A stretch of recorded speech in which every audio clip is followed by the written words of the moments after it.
It's the style of mandolin that most mandolin players who play bluegrass and a lot of other Americana types of music aspire toward. Few of them, however, have an original because in the last 20, 30 years, their prices have just gotten astronomical, and only very serious musicians or collectors can afford them anymore. But it all started at a place called Kalamazoo, Michigan, about 90 years ago. And the background story, which I won't go into really deeply, but it's quite interesting, is that around the turn of the century, from 1880 to about 1917, the mandolin was all the rage in this country. Every major city had a mandolin orchestra, some with as many as 150 or 200 members. Every major college and university had a mandolin club. One elderly lady told me one time that her parents disowned her because she went to Vassar and as a freshman traded her violin, which she had been taking lessons on since a child, for a mandolin. It was absolutely horrible to do such a thing. It was all the rage. It was like electric guitars in the 60s. And then something happened. Around 1917, Gibson sold 10,000 mandolins. By 1922, they were down to about 2,000. So, in the early days, all the mandolins had a round sound hole. Now, that might not mean a lot to a lot of you, but it has a very important meaning sound-wise.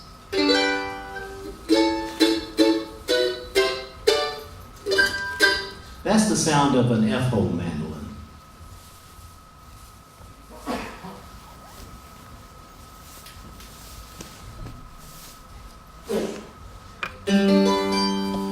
And this is the sound of a round-hole mandolin.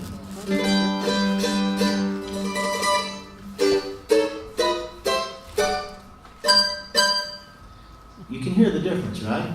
And in those early days, they would play music that was either light classical or maybe a Stephen Foster tune or something of an Italian nature.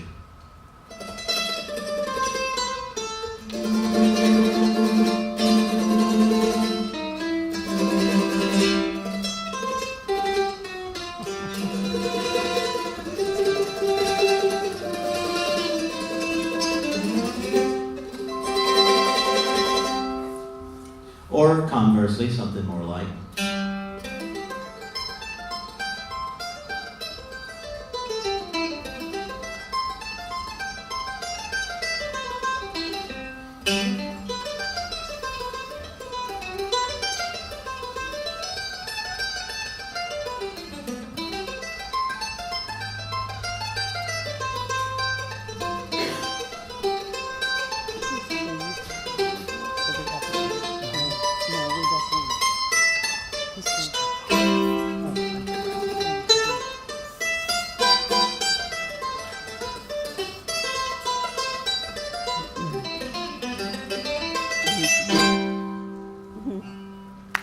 Thank you.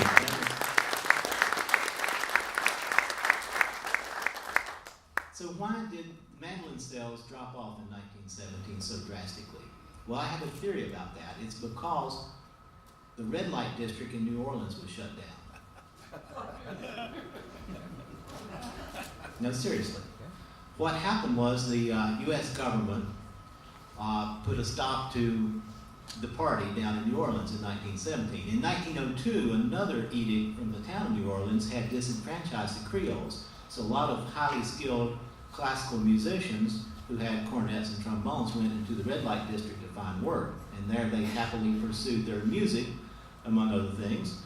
And then in 1917, the party was over. So they got on the steamboat, went to St. Louis, then on to Chicago, and people like King Oliver and Louis Armstrong played the trumpets that were heard around the world and completely changed the musical styles. And so Gibson, at a time when every other major instrument manufacturer had switched to producing banjos, which were loud enough and raucous enough to keep up with the new music, Gibson decided that they would hire a specialist and create a better mandolin. And the specialist that they hired was a man named Lloyd Loar. So Lloyd Loar came to Gibson in 1919. the first thing he did was redesign the round hole mandolin. This is a 1924 Gibson A1. It was one of the least expensive instruments you could buy at the time, but it had several elements of the Loar design. Significantly, there was a truss rod in the neck that created adjustability and more strength, so the necks could be narrower. And another thing is the bridge was adjustable, so it could go up and down. Now, these innovations were actually patented by some of the workers who were under Loar, but the several other things that happen as a ramification of these innovations are significant for what we're going to talk about a little later on. But Loar's ideas expanded beyond the A1.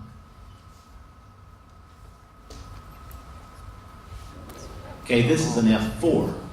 And notice the curl and the points, which you're used to seeing nowadays, but in those days, this was a very special mandolin. This is not an innovation of Lloyd Loar's, however. It's an innovation of Orville Gibson, for whom the company is named for.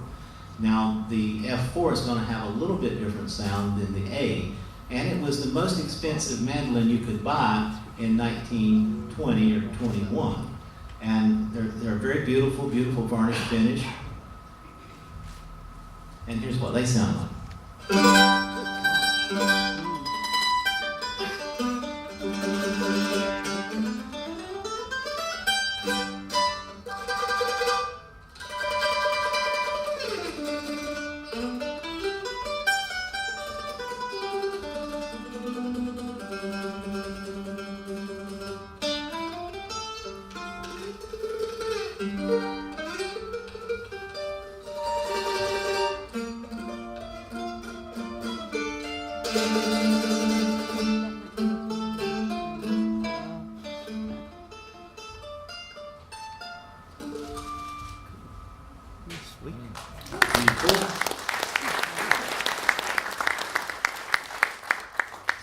This is a 1923 Gibson F4, and it shows the earmarks of the Lloyd Loar innovation as well, in that it has the adjustable truss rod and the adjustable bridge.